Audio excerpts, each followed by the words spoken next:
Liam, it's day one of sort of full-time pre-season today. How exciting a period of the winter is this for you? Yeah, no, really exciting. I'm not sure how exciting it is for the boys. I think it's a bit daunting sometimes, but no, yeah, really exciting. We love to get going and have a real focus around some physical stuff before Christmas.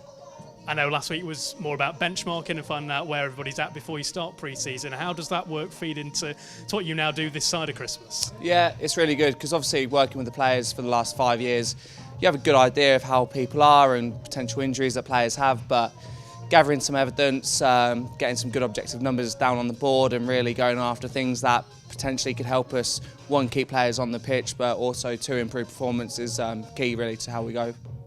We've seen this room pretty well transformed in the past couple of years and a lot more technology, I suppose, brought in as time goes on in the programme as well. How important is it to have that kind of stuff at your fingertips doing this work?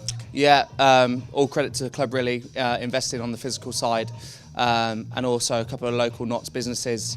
So we had the gym fitted out by Again Faster. They're a local brand out in Beeston, I think, and they've helped us no end really. They helped us, one, we brought them into a bit of a crammed gym, not really a high performance facility, and they gave us some good ideas, gave us some good options what we could use, and then along with me and James Pipe, who used to be at the club, we sort of laid down the foundations of what we wanted, and then obviously with Kunwar, the new physio, and Zach Best and Phil Tranter, really made the space into what we thought could provide the best service to the players. So it feels a little bit like the legacy at the club is starting to last a bit more. Even today on day one of pre-season, we've seen different players doing different things here and there. How important is tailoring things to everyone's individual needs? Yeah, no, 100%. Pete's really big on individualisation, and you saw that down at the Dome. You know, yeah, we have an input into what we feel the players need, but at the end of the day, the players run it, and it's their programme, it's their career. So, you know, we take that into consideration a lot, and we want to service the players the best way we feel we can, and we need their input to do with the best service.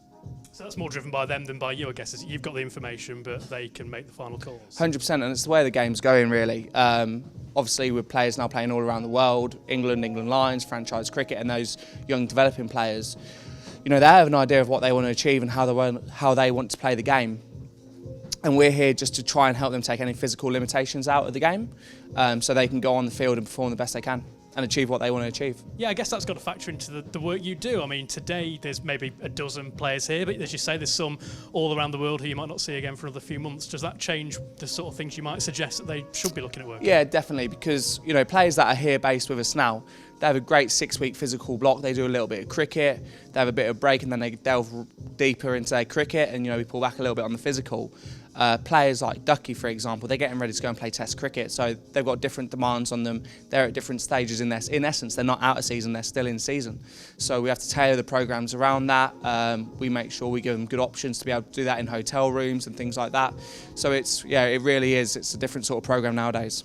And for those that are here today who are looking forward to the county season, how easy is it to see the level of motivation, I guess? As we stand here in November, it feels a long way off that April and the season's going to start. Yeah, it does. But, you know, if you get this first initial block right, you build the foundations to be able to go out and perform. And, you know, we spoke about the T20 World Cup this morning, and there's players potentially in that team that you wouldn't have figured being in that team, you know, 6, 12, 18 months ago. So realistically, players can come lay the foundations down here physically to then go out and be able to train more often, be more repeatable in their skill, and, you know, potentially push their case to start that county season, whereas, you know, at the end of the season, people might not have thought they'd be in that team.